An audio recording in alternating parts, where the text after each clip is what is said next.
Dans Matthieu 5, verset 3, votre Jésus, il dit « Heureux les pauvres d'esprit, car ils hériteront du royaume des cieux. » Les pauvres d'esprit, ce sont les idiots. La richesse d'esprit, c'est l'intelligence, les connaissances. La pauvreté d'esprit, c'est le manque de connaissances, le manque de réflexion.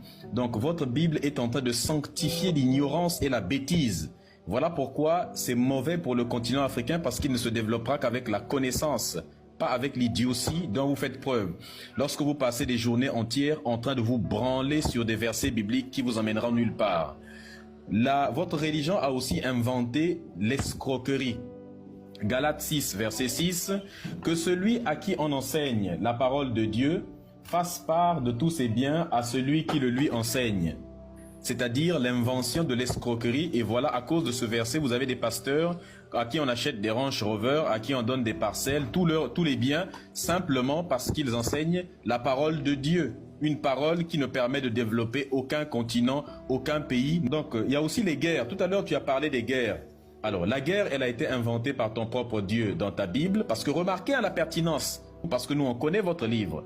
Quand tu vas aller lire dans le livre de Ézéchiel, chapitre 9, versets 6 jusqu'à 7, on te dit ceci. Passez après dans la ville et frappez, que votre œil soit sans pitié, et n'ayez point de miséricorde. Tuez, détruisez les vieillards, les jeunes hommes, les vierges, les enfants, les femmes, mais n'approchez pas de quiconque aura sur lui la marque, et commencez par mon sanctuaire.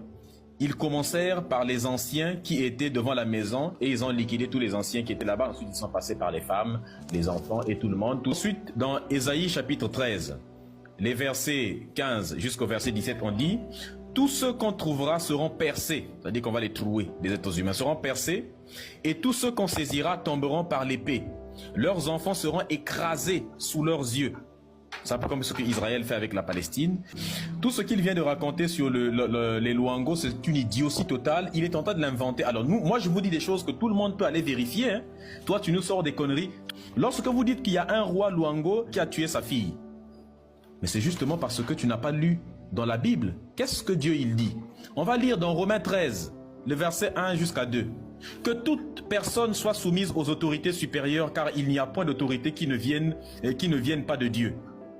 Et les autorités existantes ont été instituées de Dieu. C'est pourquoi celui qui s'oppose aux autorités résiste à l'ordre que Dieu a établi. Et ceux qui résistent attireront la condamnation. Proverbe 8, verset 15. Par moi, les rois règnent et les princes ordonnent. Proverbe 24, verset 21. Mon fils, crains l'Éternel et crains le roi. Ne te mêle pas avec les hommes. Voilà l'invention de la lassitude politique. Si on